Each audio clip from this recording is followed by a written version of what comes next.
KSAT 12. Good Morning San Antonio starts right now. Gunfire erupted at a San Antonio apartment complex overnight, and this morning, how a man died despite police responding to the scene 20 minutes earlier. Plus, today is Mayor Gina Ortiz Jones's 100th day in office. You can hear her response when we asked her whether she thinks she's been successful so far. And a family living in fear after bullets hit right next to their baby's crib. Who's allegedly behind the gunfire in their own neighborhood? Okay, we're off and running here. Happy Thursday. Welcome into GMSA. Yes, let's get right over to meteorologist Justin Horn, because I don't know about you. Yes. I had a little light show going on outside. They've been talking about the rain that was coming in, and yesterday was a cold front. So we got a lot of positive stuff happening right now, Justin. Most of it positive, although I will tell you, the rain was all around us, but we did not get much rain here in San Antonio. I'm sorry to say that our rain gauges did not fill up the way we had hoped. There still are some storms out there this morning, though. Let's get right to Authority radar. They are not in San Antonio. This will not affect your morning commute. This is for those south of town, where we continue to see some activity this morning.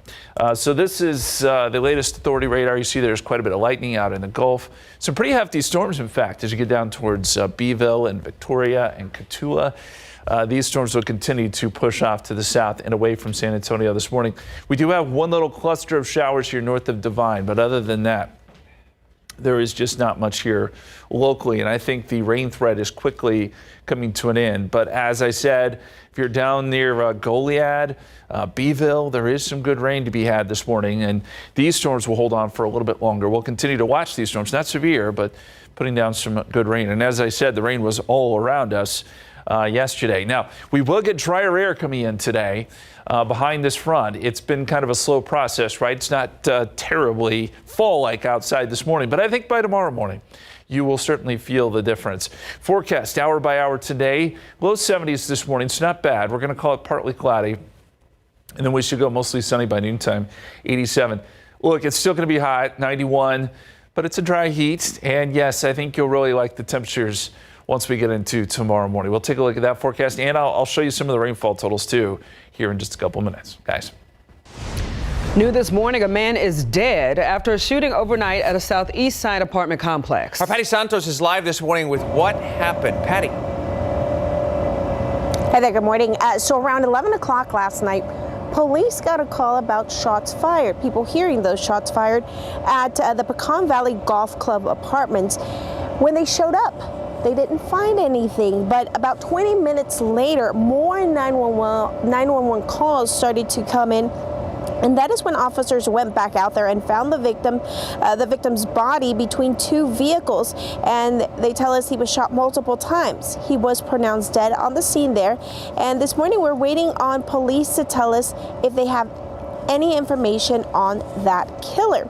Now remember, just a week ago, the San Antonio Police Chief William McManus told us that the city is safe when he was asked about 10 people being shot in one weekend. And now take a look at this community crime map provided by UTSA. It shows that at least 8 homicides have happened around San Antonio in the past month. And by the way, today is National Day of Remembrance for Murder Victims. It's observed every year on September 25th.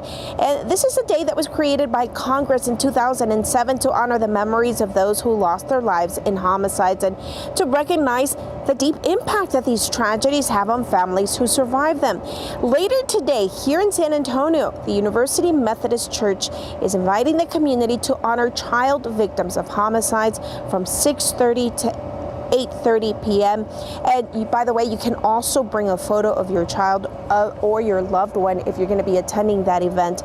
Now, over the last few years, we've seen the number of families organizing against gun violence continue to grow. If you want to find out more about what they do and maybe just even find out more about how to join them, you can head to KSAT.com and just search gun violence. We'll send it back to you. Patty, thank you very much. Today marks Mayor Gina Ortiz Jones's 100th day in office. The big headlines from the mayor's early days include her failed attempt to pump the brakes on a funding deal for a new Spurs arena and clashes with some of her fellow city council members. We spoke with the mayor yesterday and asked her whether she thought the first 100 days had been a success. I think what's important, I what for me success looks like. Have I looked at the end of the day, can I look in the mirror and say, did you do everything you could possibly do for your community? And I know at the end of every single day, I can say, yes, I did, right? Now, we're going to have more from that interview, as well as checking on the progress of some of her campaign promises later on tonight on KSAT 12. Just last week, we told you about a car burglary while criminals held the home at gunpoint. And then another family is telling us the same thing happened to them, and they got it all on video. 2 homes on opposite sides of town, one on the northwest side and one on the southeast side. You see it right there on the map. It's dealing with the same crime. Car burglars holding their home at gunpoint, only scared off by the homeowners yelling at them through the camera. It was really scary because I didn't feel safe anymore. Like, they're willing to, without knowing anything, they're willing to injure or kill someone over a vehicle. By the time I unlocked the door and went out, I saw my truck door open, and I saw cars speeding off.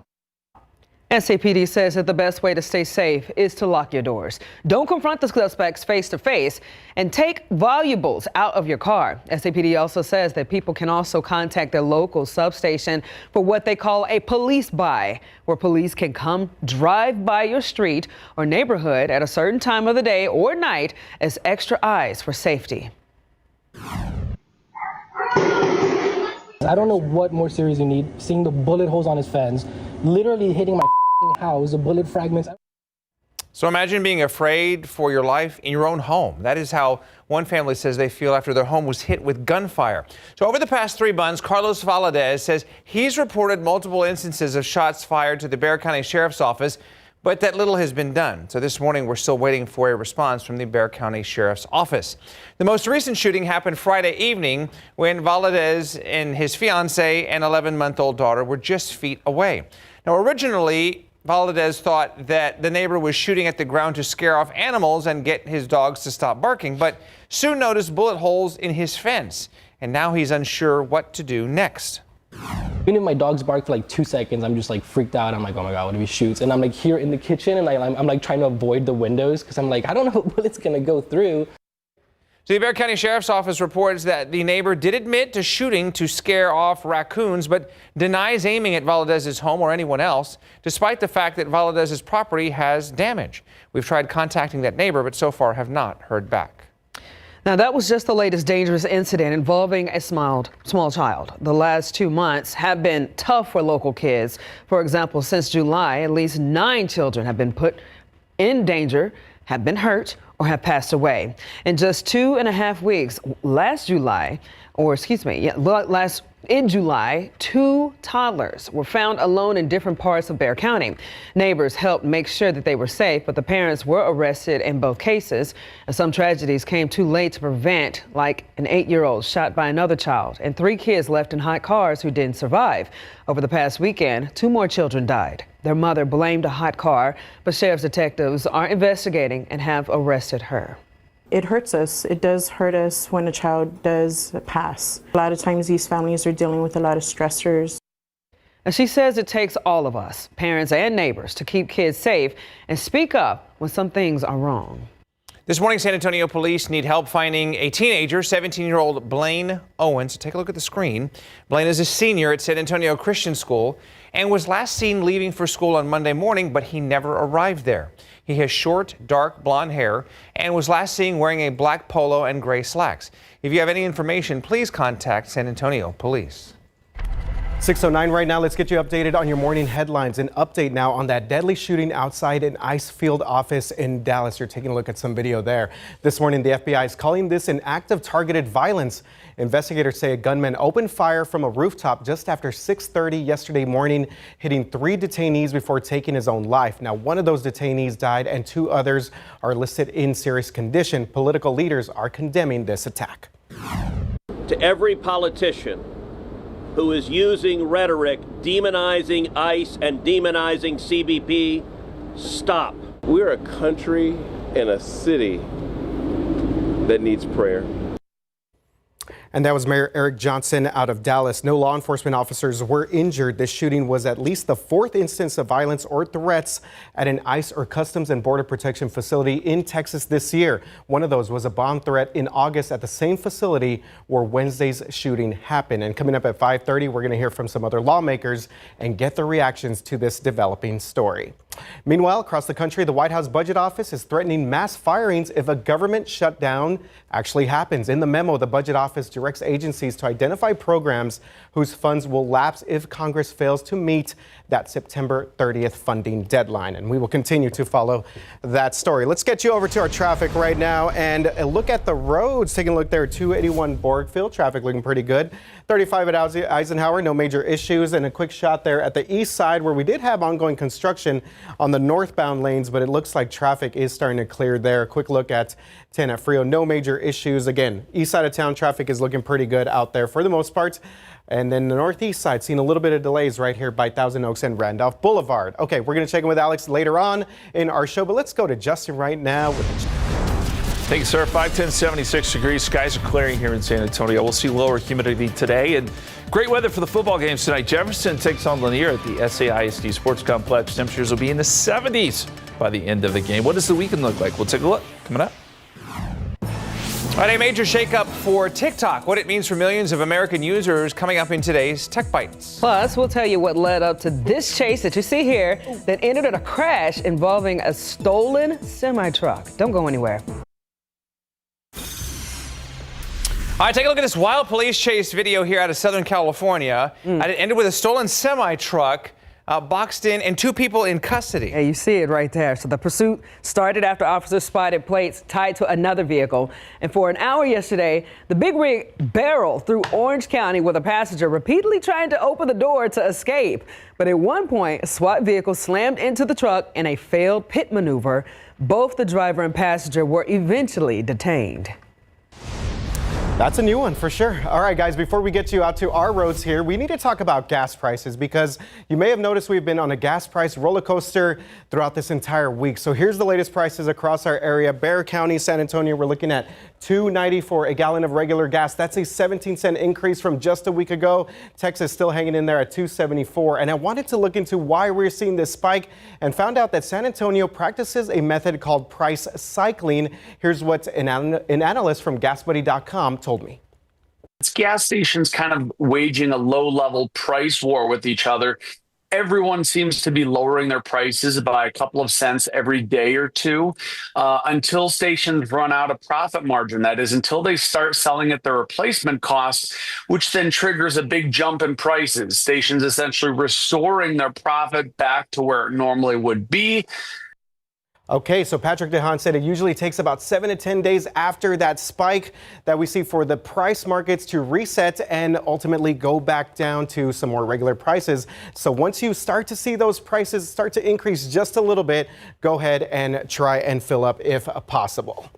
Okay, let's give you an update right now at Gas Buddy. This is some prices across our area. Wanted to kind of spread this out. Some of our lowest gas prices right now, $2.49 right now on the far west side. That's going to be the 9700 block of Culebra Road. How about the Balcones Heights area? 2700 block of Hillcrest Drive. We're looking at $2.49, and the south to southwest side, 2400 block of Palo Alto Road, $2.43 right now. So that's going to be some of the best gas prices that we're seeing across the San Antonio area. 281 at Summer Church Road. Traffic is looking pretty good out there. 1604 Babcock, speaking of kind of the far west side of town, looks like we do have some construction activity there. I'll keep an eye on that situation, but let's take you out to the northeast side where we're seeing some major delays right now for our drivers, not only going north on 35 past Live Oak, Universal City, but also now it looks like we do have an incident right there at the 35-1604 interchange over by Pat Booker and basically that IKEA RB FCU Parkway area. So we will check in on that in just a little bit, but first time in our Thursday morning commute, let's check in with Alex Gomez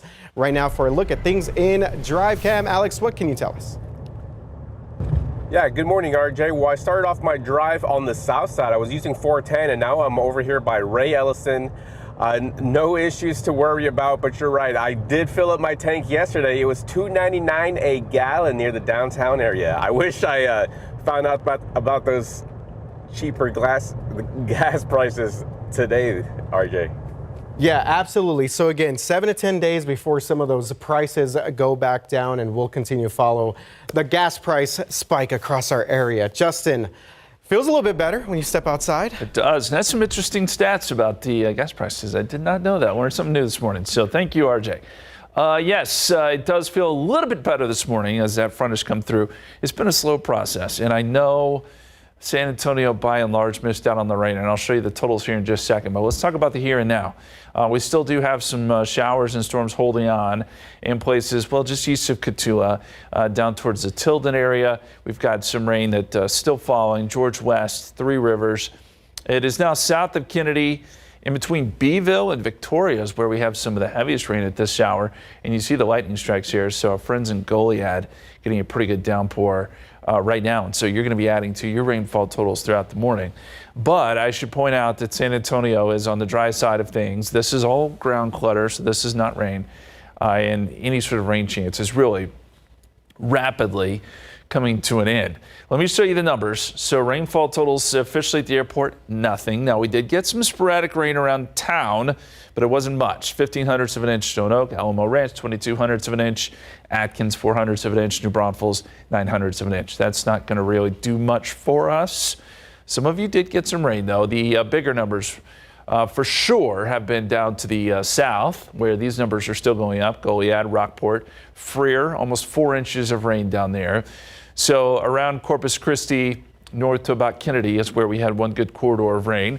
And then you had another one up here, north of Junction and Sonora. But notice right in the middle, nothing. We kind of got leapfrogged, if you will, with the rain. And that's just how it goes sometimes. I know it's not ideal, but the good news here is that we're going to see dew points come down. Humidity levels will fall today on a north wind. And by tomorrow, we've got dew points in the 50s, and that really does feel good. And it will allow us to drop in temperature, especially during the mornings. Now, the afternoons will still be hot. Case in point, today, 91 here in town, 87 Bernie, 88 Comfort. But at least it's a dry heat. And then as we get into tomorrow morning, this is where the real payoff is, because we will make it down into the mid-60s for lows by Friday morning. It will feel really good when you wake up tomorrow. And then we'll go back to 90s during the afternoon. All right, I do need to mention this. We have a new tropical storm, Umberto, out in the Atlantic. Winds are at 45 miles per hour. We have another system that is actually very close that has an 80% chance of development. A very interesting situation, I think, unfolding here is both of these systems will work towards the East Coast. Now, I think the question is, will they combine forces? Will one wrap the other one in? Or will this one just make landfall and this one skirt the coast? I think there's several different scenarios that could take place here. But those along the East Coast do need to pay close attention to this. And we will certainly keep you posted. But we don't have any threats here with regards to the tropics. All right, 92 tomorrow, 92 Saturday, 91 Sunday. Maybe a bit more cloud cover on Monday. I really don't think we're going to see much rain with that system. It will just bring in some clouds. So really a quiet forecast here with lows in the 60s, highs right around 90. Okay, I got a question for you this morning. Yes. I was cleaning out my backyard yesterday, and I got to thinking about venomous animals. What? So I wanted to know, in which of these states would you find the only venomous lizard in the United States? Oh, wow. The only one? There's only one that is native to the United States. Is it Hawaii, Florida, Texas, or Arizona? You can vote. KSAT.com/polls. Scan the QR code. Let us know what you think. I thought you were going to tell me you had an encounter with a venomous... Thank goodness I didn't. I did have a rake in my hand, but ready to go. Very good. Okay, we got 521 right now, 76 degrees outside. All right, so TikTok's future here in the U.S. may look very different. The president is set to sign off on a deal to shift ownership. The biggest changes coming to your feed. Up next in Tech Bites.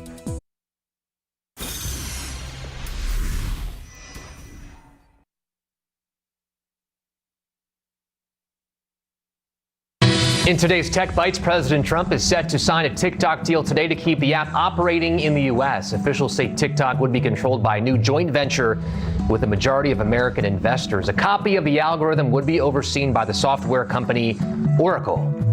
Just over a week until Instagram's 15th birthday, the app now has 3 billion monthly users. That's according to its parent company, Meta. It comes just 3 years after hitting 2 billion back in 2022. And big changes are reportedly in store for Instagram, including Reels becoming a more prominent part of the app. Finally, a new keyboard that's being powered by light.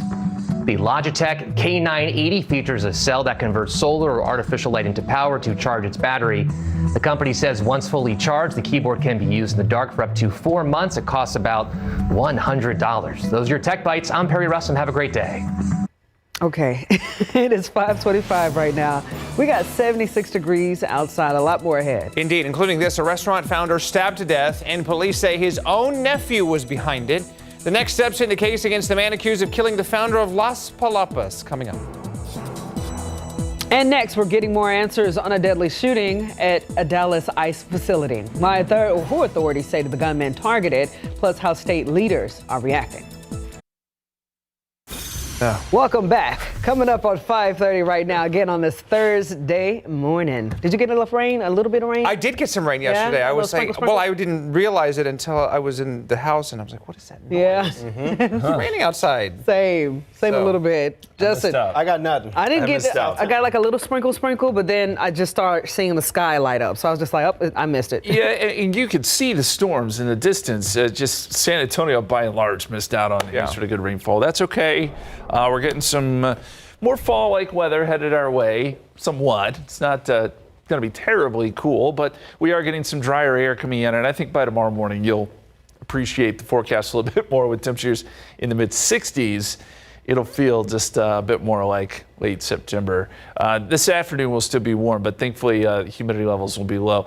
Here's the authority radar, and we still do have quite a few storms down along the Texas coast, but these are all pushing away. So we expect that these will push off the coast a little bit later this morning. San Antonio is done with the rain. This is all ground clutter here. So we are not getting anything other than some cloud cover this morning. So as you head out to the bus stop, temperatures will still be in the 70s. I mean, we're sitting at 76 right now. I think we could drop a few more degrees, perhaps down to 72. And then, yes, it will still be in the 90s today. Dry heat for all those after-school practices. We talked a little bit about Thursday night football. Temperatures will be warm to start, but it'll be great by halftime and towards the end of the game. Coming up, we'll look at that weekend forecast for you and show you what's in store there coming up in just a couple minutes. Guys. Okay, right now, ICE facilities around the country are tightening security after a deadly shooting at a Dallas office. And this morning, we got authorities now revealing evidence that could point to a motive. Patty Santos live right now with what we know so far and reaction from local and state lawmakers. Good morning, Patty. Hey there, good morning. So here's what we know. Once the sun comes up, investigators are going to go back to the scene of Wednesday's shooting to continue to search for evidence. We do know that one detainee was killed. Another 2 were seriously injured. Here's also what we know. A 29-year-old Joshua Jan is accused of firing several shots from a nearby rooftop.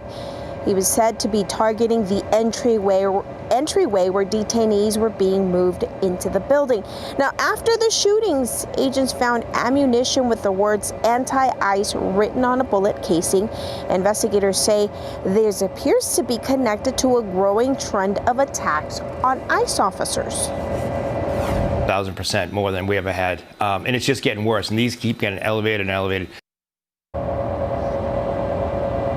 Okay, and we know that one of the detainees is a Mexican national and is in critical condition. Last month, one man was arrested at the same facility for a bomb threat, and in July, an officer was hurt in another attack at a different Texas ICE office.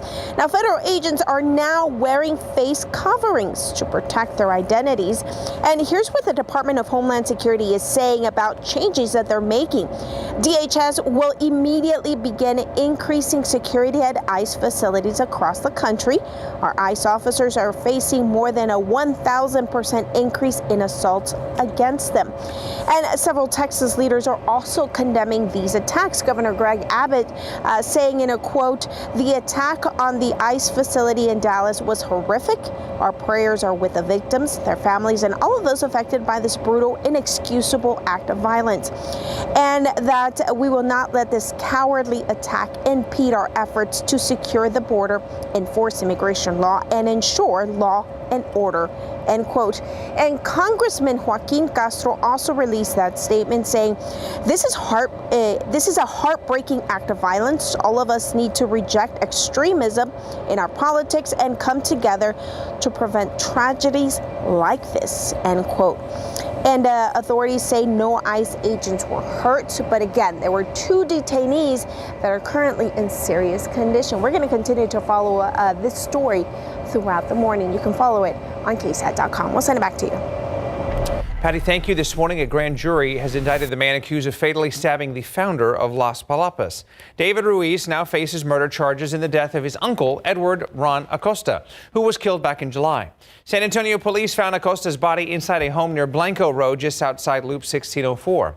Investigators say Ruiz and Acosta had a dispute that may have led to that stabbing. Ruiz fled the scene but was later caught during a traffic stop in Kimball County. He's now being held at the Bexar County Jail on a $250,000 bond. A 19-year-old man in jail facing terror charges after making threats online. According to arrest paperwork, Zaylen Dunbar made a post on the San Antonio Young Republicans Facebook page, making threatening comments about the Charlie Kirk vigil being held at the downtown campus of UTSA. San Antonio police say that he admitted to posting the comments, records showing that he's at the Bexar County Jail on a $40,000 bond. Bed bugs, no air conditioning, and an unsecured building. Just a few of the issues residents at the Wheatley Park Senior Living on the east side say that they're dealing with. The building is owned by the city but managed by an outside company. Frustrated residents say that they've had enough of the broken promises and are coming together to make their voices heard. Get down here and do their work and quit scamming and frauding people with their money. We pay our rent on time. It's a shame. You tell me it's a shame. Tell them they got their mother, their uncle, and everybody our age 62 on up. Are they living like we are? Yeah, people living there also have concern about some exterior doors not being locked. And they say that people who do not belong in the building will sneak in and vandalize the property or try to live in the bathrooms. In an email, the property management company told us that it is working with a new vendor to address ongoing AC malfunctions after the last vendor went out of business. As for the security issue, though, the company said they have replaced a door code system and all residents will receive a new key fob. They also remind residents not to share door codes with people who don't live there. All right, Military City, USA, of course, is more than a proud nickname. San Antonio has deep roots in our country's armed forces, but behind that pride is an alarming statistic. Data shows that 22 veterans die by suicide every day. The Stephen A. Cohen Military Family Clinic at Endeavors here in San Antonio says the warning signs of suicide are helplessness, hopelessness, reckless behavior, and isolation. A clinician there, who also is a veteran, says it's up to our community to take care of our own. We need to see what the trends are, what are the correlations, so that we can amp up the resources. The suicide rates among veteran women have risen by over 55% since 2001, and we dive more into why that is on our website. Just go to KSAT.com. 5:36 right now. Let's give you a look at some of your morning headlines here. And this morning, President Donald Trump demanding an immediate investigation into what he's describing as, quote, triple sabotage during his visit to the United Nations earlier this week.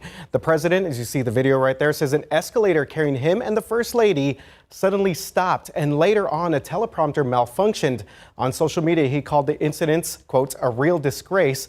A UN spokesperson responded saying an internal review found that the escalator stopped when a U.S. delegation videographer accidentally triggered a built-in safety feature. Okay, let's get you update on the roads right now because things are pretty quiet across the city of San Antonio. As we give you a look at the west side there, 1604 at Babcock, actually on the far northwest side of town over by UTSA, and of course over for our folks of Brandeis High School. 1604 at Bitters Road, traffic is looking pretty good out there for all of our folks on the north side of town. Seeing a little bit of buildup right here. This is going to be 35 at Eisenhower. This is ongoing construction taking place on the southbound lanes of 35. Right now it's showing that there is at least one main lane closed, but you see that traffic is moving along for the most part right there by Roosevelt High School. Good morning to all of our folks in that one area over by Windcrest. 35, we do have reports of a crash right here. This is going to be on 35, our southbound lanes little bit past the Forum, a little bit past Olympia Parkway, and we're seeing some of the delays there for some of our drivers coming into that 35-1604 interchange. Give yourself a little bit of time, maybe about 5 to 10 extra minutes if you have to make your way through that direction. All right, we're going to check in with Justin right now for the things. How are we looking out there, Jayhorn? It's quiet. 537, 76 degrees. All the rain has pushed south towards the Texas coast. So we're left with just partly cloudy skies right now. Morning lows are going to be the big change when it comes to this cold front that came through. We'll talk about how cool we may get as we head into the weekend coming up. 537 right now. We got nearly 500,000 power banks getting pulled off the shelves nationwide after reports of fires and burns. You want to watch and hear what models are affected and what to do next. Plus, Ford is recalling more than 115,000 of its pickup trucks. More on why coming up. And this past hour, the roadways have been pretty quiet, but I just arrived to the northeast side and we know how things can change over here. But I'll have more traffic updates coming up on GMSA. 544 on GMSA now, your morning consumer headlines. Ford is recalling more than 115,000 pickup trucks that might have a defect to cause drivers to lose steering control. The recall includes 3 models in the 2020 and 2021 production years. Those models, the F250, F350, and F450. Federal safety officials say the upper shaft of the steering column could detach, potentially leading to dangerous situations for drivers on the road. Dealers will replace the faulty part free of charge.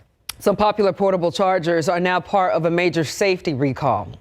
Anker is pulling nearly 500,000 power banks off the market because of their lithium-ion batteries can overheat, posing fire and burn risk. They were sold nationwide at the retailers, including the Best Buy and Target, and online between August 2023 and June of this year.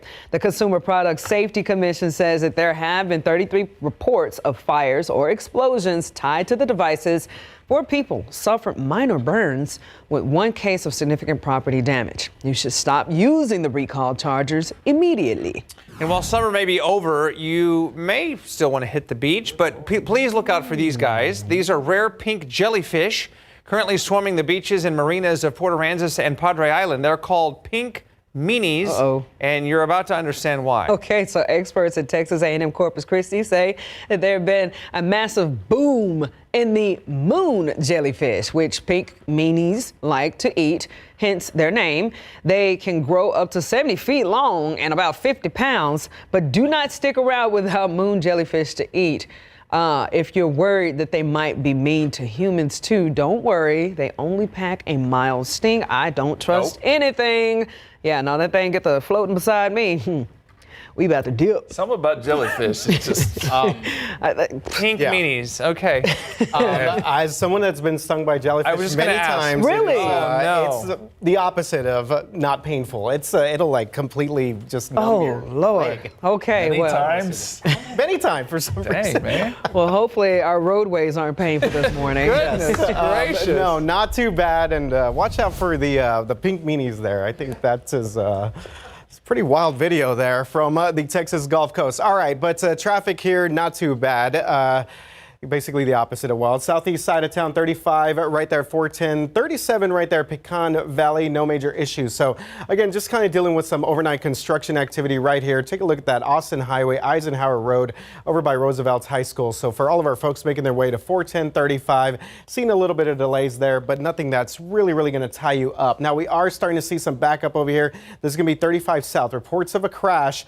And now we're seeing some of our traffic back up over here. 5 to 10 minute delays at this moment. You see that this is basically stretching from the Live Oak area over to the Forum and Retama Parkway area, Olympia Parkway, if you will. Let's take a quick look here. Inbound drive times, 33 minutes coming in from New Braunfels. So as you can see, that slowdown, not too bad at the moment, but we know that traffic can definitely back up there pretty quick. 24 minutes coming in from Bernie, 16 minutes for all of our folks down there in Lytle, and 24 minutes for everyone down there in Pleasanton. Let's check in with Alex Gomez right now in Drive Cam and see how things are looking on the roads.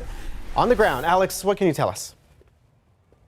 Yeah, good morning, RJ. Well, I just arrived to the northeast side in 35 South. I was keeping an eye on that incident right before 1604, and it looks like Live Oak Police just rode on out of here. So the right lane is going to be reopening for our southbound drivers on I-35, and hopefully we can get those speeds up now, RJ. There you go, Alex, Johnny on the spot. All right, Justin. You've never been stung by a jellyfish? I haven't, because I want no part of that. I've been to the beach many times, but thankfully I've avoided that. That does not look fun. Okay, I've been getting a lot of Facebook messages. People are upset about the rain, and I get it. We did not get much here in San Antonio yesterday, and the bulk of the rainfall has been here along the Texas coast. We just kind of got jumped over. I mean, the rain was to our north. We had a ton of rain to our south, but this corridor here just wasn't much. It goes that way with fronts sometimes. Not making excuses here. I know we had some high rain chances yesterday, but that is unfortunately how it played out. We still have showers and storms along the coast from Corpus Christi up to Beeville and Victoria this morning. And yes, this front, the impact of it's going to take some time. We've got dew points in the 50s to our north. This dry air is slowly oozing in, but this is not one of those fronts where it just happens all of a sudden once the front moves through. It's a little early in the season for that. But I'll tell you this, dew points will fall off. We'll go from dew points in the upper 60s down into the 50s by tomorrow. And it's the mornings and the evenings where you will really notice the difference with this front. As we go outside for you right now, it's not terribly cool. 76, 73 New Braunfels, 78 Converse, 70 in Bernie. A little better than yesterday, but still not, not feeling fall-like just yet. Forecast calls for temperatures to make it up to 84 at 11 o'clock, 87 noontime. Still hot this afternoon, but this is going to be more of a dry heat, so you will be able to tell just a little bit of a difference this afternoon with mostly clear skies. And then if you're heading out to some of the football games, I think once the sun goes down, you really enjoy it. Temperatures 85 at kickoff, 81 at halftime, 77 for the drive home. Game we picked tonight, Jefferson versus Lanier. That should be a good one, right, RJ? Oh, yeah. Oh, yeah. The Folks versus the Mighty Mustangs. I love it. Then as we get into the weekend, again, it's Friday and Saturday morning where you'll really feel the difference. We're still hot during the afternoons, but the mornings will be in the 60s. And by the way, Sunday we'll get a little more cloud cover. So if you have plans this weekend, no issues whatsoever. Extended forecast. We're going to go 89 Monday. A little bit more cloud cover there, and then the low 90s next week. But you'll notice Friday morning 65, Saturday morning 67. That's where we'll have to enjoy this front because, again, it didn't do a whole lot for us, unfortunately. All right. Our Just Ask Justin question this morning has to do with venomous lizards. I bet you didn't think I was going there. Yeah. So in which of these states would you find the only venomous lizard in the United States? Maybe I should have made it about jellyfish, but I went with lizards. Hawaii, Florida, Texas, or Arizona? Right now, Arizona with the big lead, 88% of the vote. Go to ksat.com/poll. Don't Google. More fun that way. Okay. And let us know what you think. It makes sense. Okay, Justin. All right. All right, 551, 76 degrees outside. We got one local woman facing stage 4 lung cancer and brain tumors, but she's finding strength, not just from family, but from running. Coming up, you're going to hear how the Head for the Cure 5K is helping her push through. Welcome back. 554, the 12th annual Head for the Cure 5K right around the corner. Races, awareness, and funds for brain cancer research in honor of our very own late news director, Jim Boyle. All right, so it's happening this Saturday, the 27th at 8 a.m. right outside the station here at Providence Catholic School. Just go to ksatcommunity.com to register and get more details. Now, we got one local woman who is crediting the support and love of her son, her husband, and family for helping her push through the tough times. So these tough times for DJ Galan include being diagnosed with stage 4 lung cancer and finding out she had brain tumors. But another thing that has given her strength and hope, she says, is the Head for the Cure 5K. Seems like you're also supporting others battling through this by just being there at the Head for the Cure. Yes, I love the event. I love the camaraderie. I do have a couple of friends that also have brain tumors that have been participating with me as well. Now, coming up on GMSA at 9, we're going to hear more from DJ as she gets ready to participate in this weekend's Head for the Cure 5K as a 4th-time participant. Very good. And Stephanie Starner will MC that once again. I know she's been doing a lot of these profile pieces, so we'll have that coming up at 9, as she said. Meanwhile, in the next half hour, we're talking gas prices. They have been on a wild ride this week. why San Antonio's gas prices just spiked and what it means for your wallet. And a man is dead after a shooting overnight at an apartment complex. What we know so far about the shooting, and we got to look into the recent spike in homicides across San Antonio this month. All right, out the door this morning, well, he stopped for the moment. Alex Gomez in drive cam at an intersection, but we're going to find out what he is seeing on this Thursday morning and get you caught up with RJ in traffic coming up in the next hour of GMSA.